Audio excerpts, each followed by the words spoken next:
अज़ीज़ तुलबा, अस्सलामु अलैकुम व रहमतुल्लाहि व बरकातहू।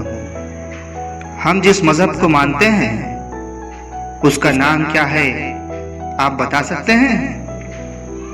वो है मज़हब इस्लाम। क्या आप बता सकते हैं हमारे प्यारे मुल्क भारत में कौन कौन से मज़ाहिब के मानने वाले लोग आबाद हैं?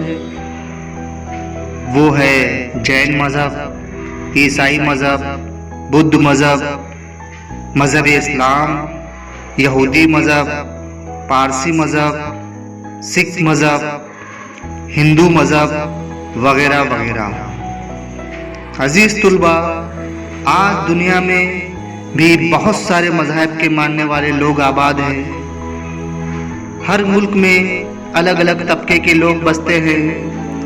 हमारे प्यारे मुल्क भारत में भी हज़ारों साल पहले से ही बहुत सारे मज़ाहिब के मानने वाले लोग आबाद थे और आज भी आबाद है।